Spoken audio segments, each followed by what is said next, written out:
Okay, so the recording. You know, trusting that she has her own inner being and that I don't have to be the source of that. That I feel like that gift in and of itself would be huge for parents just in general, to know that they're in charge of needing to like fulfill on their child's desires, like every desire. What a relief. I mean, knowing that is just like a huge relief. Yeah, and I like that. Oh, sorry, go ahead. No, go ahead. I was just going to say, and that whatever you do bring, all that contrast or juiciness or ease, or, you know, whatever it is that you do decide to share of yourself is for them too. Yeah, it's really funny. Like there was this one Abraham hot seater I remember that asked about her relationship with her kid or daughter or something, and Abraham said something like, "You want to make sure you're not trying to feather their nest too much, right?" And so I remember in one of my private sessions with Viola, I asked about that because, like, I'm still on this role, and I had been on this role of like, Sammy wants something, I'm like, yeah, let's go get it. Let's go to Michael's. Or you want a new phone? Sure, let's get it. And I just wanted to make sure, like, am I trying to be like her Vortex for her or whatever? But I got confirmation back from him that like how I was being with my daughter wasn't like the Abraham hot seater. And so like, I need not worry about that I am following my guidance, that her and I are co-creating together. Because one of the things I feel like is her desires have been allowing me to have more money flow to and through me, you know? And so we're creating this together where I get more of what I want and she gets more what I want. I don't feel like I'm drained. I don't feel like I'm sacrificing, but we're creating it together. And some things she wants, like, I feel like, you know, like she said she wanted a new laptop for Christmas. And I'm like, we'll put it on your list, but I knew I wasn't getting her one, but she got one from her dad, right? Or, you know, like she has other sources, but when she wants something and I feel no resistance to it, I'm like, sure, let's do it, you know? And it's just super easy and fun. But if I notice I don't feel excited about it, I'm like, well, just put it on your list, because maybe later down the road I'll feel inspired, but right now I'm not feeling inspired. So I'm not going to say no, you can't have it, but I'm like saying not now, I don't feel like it, you know? Yeah, that's fantastic. You know what I feel like? I want to say, like, to that, Gina, like, and it actually goes back to you, and it goes back to your alignment. Yeah. And it's like, when we are in the alignment, our children can ask us a million different requests. They can say, I want this, I want that, I want to, you know, I want to go there. But it's like, when we are the ones that take the time as parents to align ourselves, then we know when our children's requests feel good. Yeah. And they're easy. Yeah.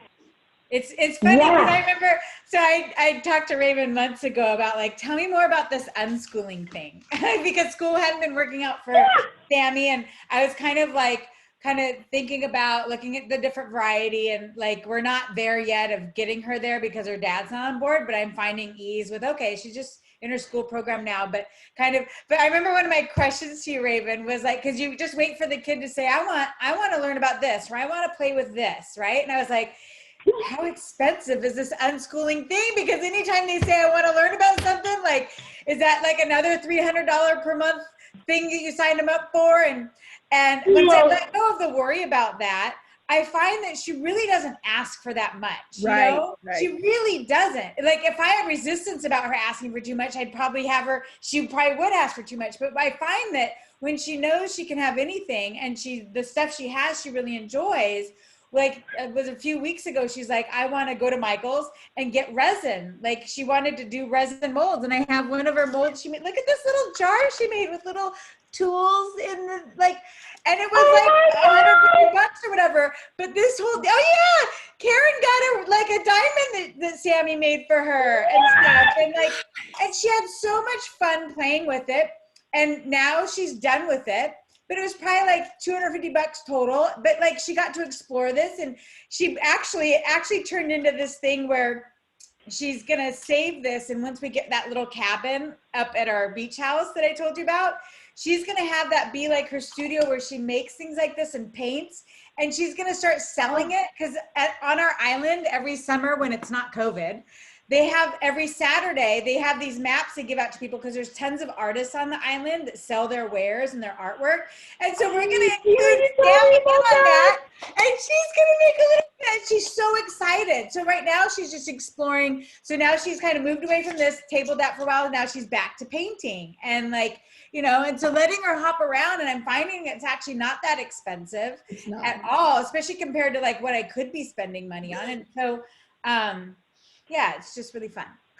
Oh, have I told you guys my home ed story? I know you probably know that, Lindsay. So I am unschooling my daughter, but I've wanted to do it for so long. Like when she went to school at the age of 5, I had no idea it was even an option, and when I realised it was, I was like, oh, I'd love to do it, but she always likes school. She's quite happy at school. And I've just kind of like been like, you know, okay, I want to do it, but, you know, my husband's got on board and it would just happen, you know, just let it go, didn't really worry about it too much. And then coronavirus came along. So before that, we just kind of, you know, I talked to her about it so that she knew that it was an option, just so that she knew about other people did that. But she liked being at school. She liked to be with her friends. And yeah, so coronavirus came along. We started schooling, and literally on the first day the work was just ridiculously overwhelming, and I was just like, forget this, we're not doing this. Yeah. And we pretty much unschooled from then on. And then over the summer she just said, actually Mum, I don't want to go back to school, I want to be homeschooled. And I was like, great, let's do it. And yay, so it was just, oh my goodness, it was just so effortless. Yeah. It's so nice to know that I didn't have to. Yeah. You didn't have to convince her, convince her that, like the cooperative components just lined up.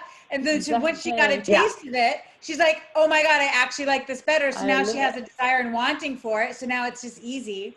Yeah. It just, So easy. And that's the thing, like what I've experienced with Tracey so far, with her and I connecting, we connect weekly now, and we have these little sessions and we talk, and it's like, it's so effortless. It's like, and it's not only effortless, but it's more beneficial because everybody's just like, we're going to do this how we want to do it. Like, this is our reality. We don't have to let the world tell us that this is how it's supposed to go, or how, you know, the children should be taught, or the schooling should be, it doesn't, none of that matters. It's about, what do you feel right now in the moment? And then Tracey is like such a beautiful example. She's just like, I'm loving my children, and we're just finding all this ease and fun, and you're more connected now than you've ever been. And like, I know that a lot of people have experienced, you know, tragedies or such over COVID, Corona, whatever you want to call it. But for me, and I think Tracey, and I think all of you, it's been the biggest blessing I've ever had in my life. Yeah, totally. Because it's like, it's freed you from jobs, it's freed you from school, it's freed you from all of these things. Like, it's just amazing. It's amazing. I love this time that we're in. I love this life that we're in. I love this whole idea of what we're doing. And it's like, oh my gosh, like, let's just continue to build on this, because there's no end. There's no end to where we can go. Oh, you're on mute, Karen. Yeah, you're on mute. There we go. Oh, nope. There we go. Nope. Nope, can't hear you. You're still on mute. Okay, can you hear me now? Yeah. Yes, there we go. So it's really been fun for me with my kids and school and all this stuff is like, being a single parent is okay and fine. And also, in my experience, like, life is easier with kids when there's another adult human being around. And I'm like adapted to single parenthood life. It's all good.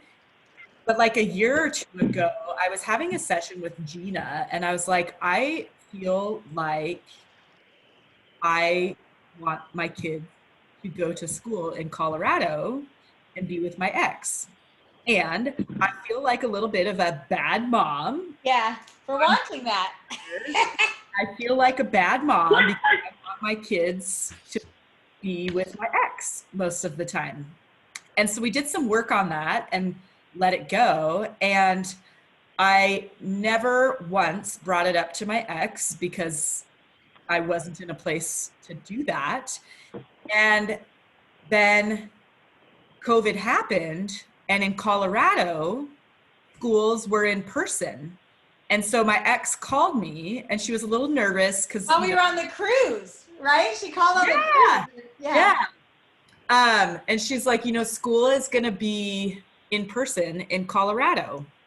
How do you feel about the kids going to school here? And I was like, that sounds amazing. And then so the twins like got into this gifted program, like this super special gifted program.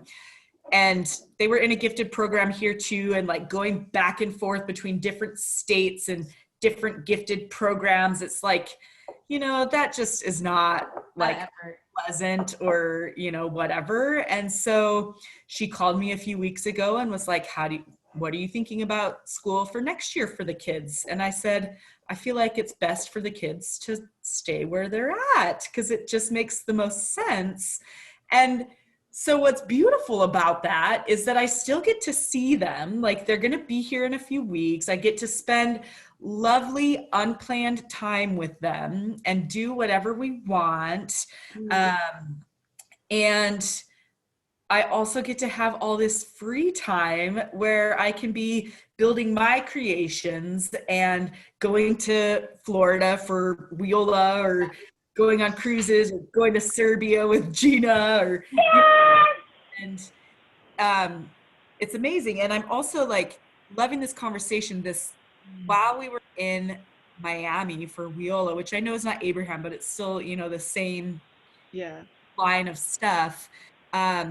I asked a question about my kids because I am like very aware of people's vibration and their emotional state. Like I'm just very aware. And seeing my kids feel sad or bad or whatever is like heartbreaking sometimes. And Wiola said the most amazing thing to me. Like, I'm totally happy for everyone else to go through this stuff. It's like a process. And Wiola said straight to my face, why do you love everyone else more than your kids? And I was like, oh fuck. Like, what? Okay, let my kids have days. Let my kids get sad. Let my kids cry. Let them have whatever emotion they want because it's going to benefit them. Yes. And even if I feel bad in that moment, that's okay because that's part of my process. It's completely separate. Yes. Yep. Their emotional stuff that they're going through. So that was like, isn't that interesting? Because like the collective consciousness of it is like, no, by being so upset and devastated that your kids are upset is showing everybody how much you do love them. But it was a total flip and just so releasing for you, for them. And it's like, no, this is me loving my kids so much to allow them to be where they're at, like so releasing and freedom giving. Mm-hmm. Yeah. it was huge for me. It was huge. I have chills over my whole body even right now. I remember going, oh, oh snap. But yeah, nice and direct, baby. Yeah. Yeah. It's like, it's such a thing where parents think that they have to like mold their children into what they think that they had gone through that now their children should experience. And there's that new wave of thinking where we're like beyond the leading edge, where it's like, but you just need to actually allow your child to let them feel all of those emotions and never tell them that they're wrong. Never tell them that there's anything indifferent or problematic about what's happening right now. Let you feel your way through this. I'll be here because I'm aligned, because I've got myself in a good place, but I'm going to allow you to feel your way through this, because that's the only guidance that really is ever going to be for you. I can't be your guidance. It's your internal emotion.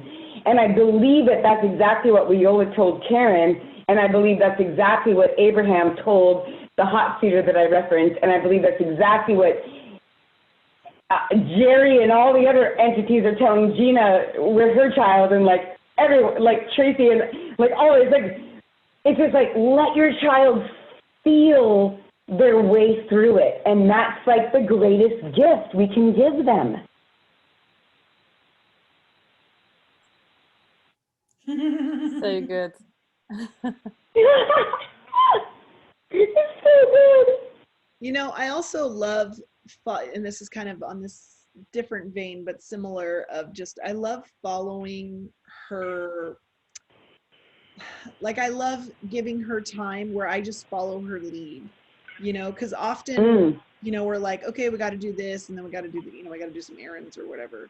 But I love making space, you know, making space and consciously being like, okay, let's follow your path, your little inspired thoughts. And we've gone on so many cool adventures because of her, like just following, like, oh, I feel like going in here, Mom, let's go check it out. It's like, okay, Totally. go check it out. Oh, it's a fun thing. Yeah, so many fun adventures, and then also, you know, feeling when I'm inspired to stuff that also furthers her too. And like, there was a parenting style that I tried for a while, which didn't work for me, but it was like, you know, basically letting them completely do everything and never being in part of really anything that they, you know, you're just like letting them do everything and not really imparting yourself. But since then, I've found that, you know, my inspirations are just as important and valuable, and like I prefer blending them. Yeah, more. Rather than just cutting it off. Like I prefer blending. Yeah, like, oh, I'm inspired to do this, and I mean that's how we ended up. You know, I love to travel, and I really want to like continue to further my interests. And so us going to Miami and then it ended up working that she was working out, that she like hung out with her friends for a while I went to the seminar. And then I just had this crazy idea. I was like, oh my gosh, we could go to the Clearwater Marine Aquarium, which you guys have already heard about. But I mean, that has been a lifelong dream for her, is meeting those actual dolphins and seeing them in person. And it was so cool and so I'll send you guys a picture soon of us, like, and we got to stack our hands on top of each other, and the dolphin came up and touched her hand, like, and it was just so special. But it's so fun to go on those adventures. And she just, the whole day, she was just like, this is so awesome. It was so fun. But I love when I can, when we blend our inspired ideas, like, yeah, I don't know. That's one of my, that's like my favorite, when it's like, it's almost like having, well, that sounds kind of weird. Anyway, I was going to say a dual orgasm, but that doesn't work. That's awesome. I got a 5-minute warning, FYI. Yes. Okay. Yeah. 5 minutes. We were having that conversation, Lindsay, weren't we? The other day, because we were talking about having that space, having that time with our children, and following like their intuition, following their inspiration, and actually, they introduce you to so much amazing things that you might never have done without that. Yep. Yeah. Yep. And it's just it's such precious time to have with them. And they literally, you know, like my daughter obviously is Minecraft crazy. Yes, mine's Roblox crazy. Yeah, and I actually do play Minecraft, and it's quite funny to think that I'm actually playing Minecraft, and we do have such a laugh and, you know, so much fun. And I think if you meet your children where they are, and you're open to having that time with them, you can find enjoyment in things that you never thought you would ever. You just become a kid again, too. Exactly. Carefree, silly. And you know, the thing that I keep thinking about here is something that Jay really helped me to come to, my hubby. he like came to we had this big discussion about unschooling, blah, blah, blah, blah, because we were kind of deciding what direction we were going to go. And he was like, we have no idea what's coming in the future. Like, we don't know what's coming, I'd much rather follow her impulses, because is she counting even still going to be a thing in 20 years? Cursive is going out of style. Are you really? Yeah. Right. I mean, there's just so many things. It's like, Jay's like, we don't even know if our culture is going to be on the same framework. Like, I'd much rather just let her follow her impulse. Because she's tapped into that. She's tapped into what creative. So it's so fun to know. It's almost like, go ahead. It's almost like giving them like the baton of the gift of you're in lead. Like, you're younger than me, you know more than me, because you came in with a pure positive energy. Like Abraham teaches, like, the young ones are the ones that come in with this knowing. They're not spoiled by the earth yet. They're not conditioned yet by older people. They're not, they're pure. So let them lead. Hand them the baton. Let them lead you in this life. And what joy and fun can be found there? It's like they are so little tiny magical creatures that have all of this like pure positive energy. And the more we can do that does not want to squash that is the magic that we are learning. That's the beauty of what I want to spread around as much as possible throughout my entire life, is like, don't squash that magic of those little ones, because we all know what it felt like to be young and feel magic, and then our older people told us that we shouldn't have magic, and we're like, but we know it should be magic, and we just knew it. And it's like, the greatest thing we can do is just let our children lead us, because they come in a new realm, they come in a new line, they come in a new frame to show us where this world is going, and the ever evolving. It's just, I'm my little one's obviously 9 months now, and I'm so excited that I know this stuff for the whole of her life. And I just think, oh my goodness, like, I don't need to kind of, I was very much in my brain before, and I used to read everything, and I can just feel my way through it, and it already feels such ease. I adore it. And we were having that conversation again, Lindsay, weren't we? Because I said, oh, my little so she's just so happy all the time, and she's always so smiley. And I was like, she's just a reflection of me. Yeah. And Lindsay was like, yeah. So no, so exciting. It's all going to be good. Oh wow! Right. What? Well, I gotta run. This is not a good time for me to. Probably, we gotta go. Yay. Let's go, and let's just take all of this and simmer with it, and meditate and saturate and percolate with it. I love you guys so much. Oh my gosh, this is so fun. I love you. I love you. Guys. Love you guys. Bye. Bye-bye. Bye.